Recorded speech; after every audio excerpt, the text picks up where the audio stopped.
Hello future doctor, कैसे हैं आप लोग। तो चलिए आज हम बायोलॉजिकल क्लासिफिकेशन का 33 ईयर का क्वेश्चन डिस्कस करेंगे, वो भी पूरा डिटेल में, वो भी टॉपिक वाइज। हर एक चैप्टर का हर एक चैप्टर का हम कोशिश करेंगे टॉपिक वाइज डिस्कशन करने का। तो आज बायोलॉजिकल क्लासिफिकेशन का हम टॉपिक आपको टॉपिक वाइज करेंगे। टॉपिक वाइज आपको हर एक क्वेश्चन डिटेल में बताएंगे, समझाएंगे। तो चलिए आज शुरू करते हैं। इंट्रोडक्शन से शुरू करते हैं, इंट्रोडक्शन वाले टॉपिक से। एनसीईआरटी बेस्ड पूरा जितने भी 33 साल में पूछा गया है सारा क्वेश्चन हम डिस्कशन करेंगे। 5 kingdom system of classification suggested by R.H. Whittaker is not based on, किस पर बेस्ड नहीं है। तो R.H. व्हिटेकर साहब का 5 मेन क्राइटेरिया थे, जो कि 5 नहीं बहुत सारे क्राइटेरिया थे, लेकिन उनमें से हम कुछ मुख्य क्राइटेरिया आपको बता रहे हैं। तो फर्स्ट क्राइटेरिया थे complexity of cell structure.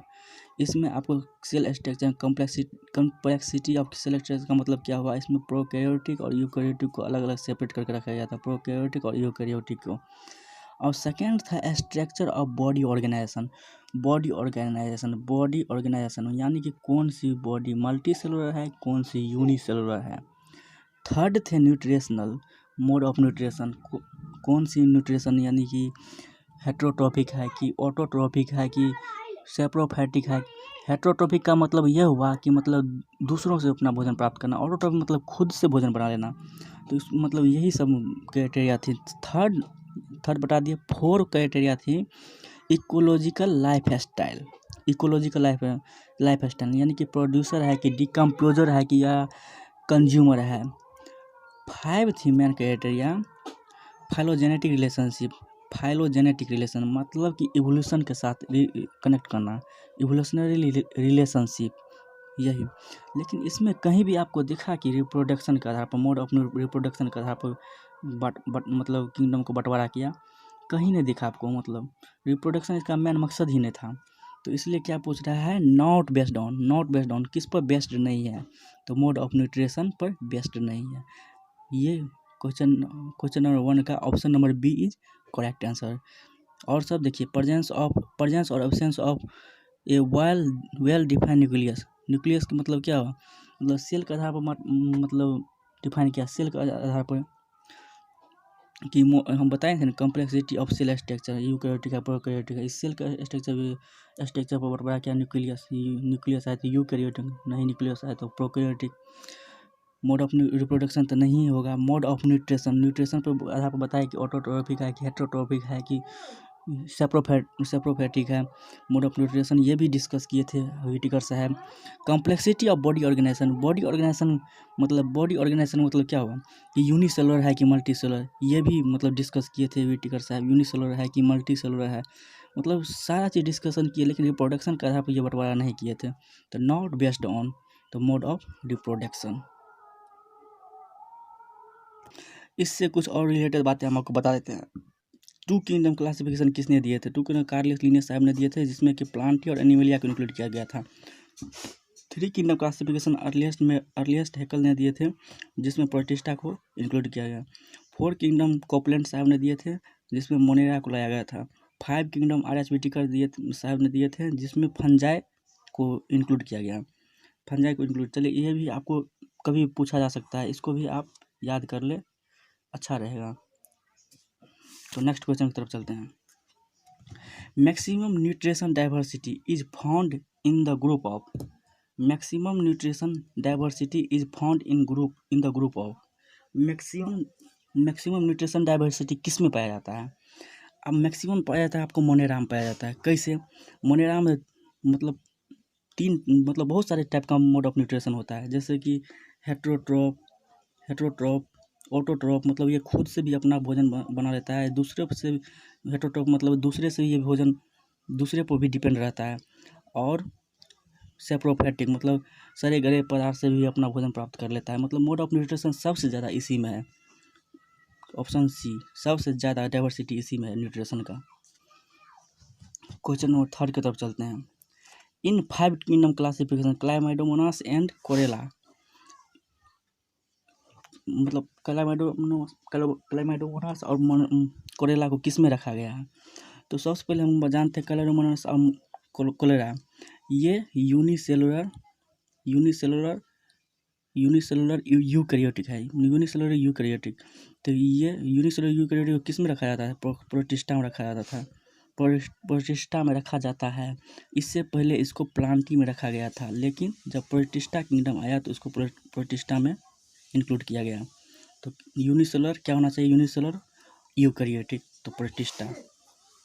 Right answer is ये। In which kingdom would you classify the archae and nitrogen fixing organism if the 5 kingdom system of classification is used?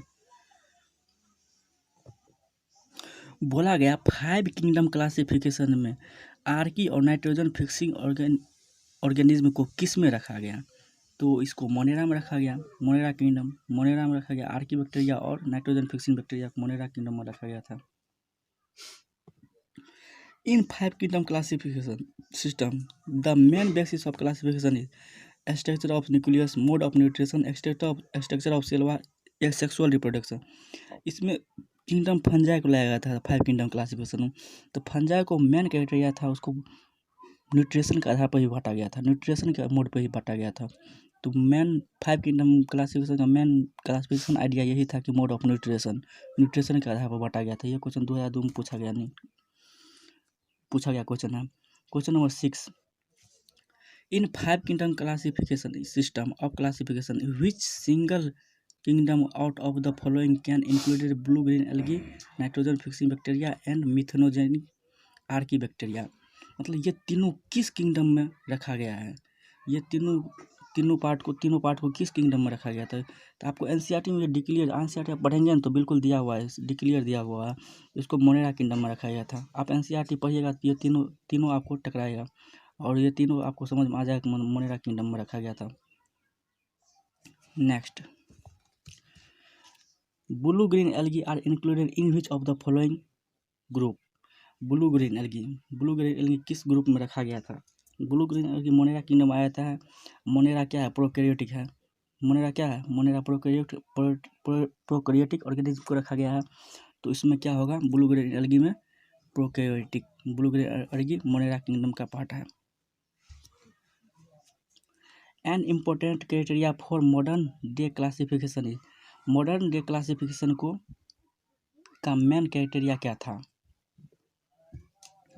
देखिए, रिजम्बल इन morphology, ये morphology मतलब बाहरी दिखावा के आधार पर ये तो पहले किया जाता था क्लासिफिकेशन।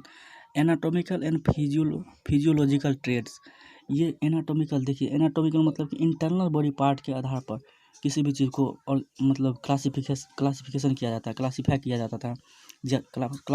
जाता है इंटरनल पार्ट्स के आधार पर। मतलब बहुत ज़्यादा सिमिलरिटी अगर मिल जाता है तो उसको सेम ग्रुप में रख देता है। इंटरनल पार्ट में एकदम बिल्कुल सही क्लासीफाई होता है। ब्रीडिंग हैबिट पर भी आधार पर, लेकिन अच्छा से नहीं हो पाता है, लेकिन किया है बहुत सारे क्लासिफिकेशन हुआ है इस पर भी।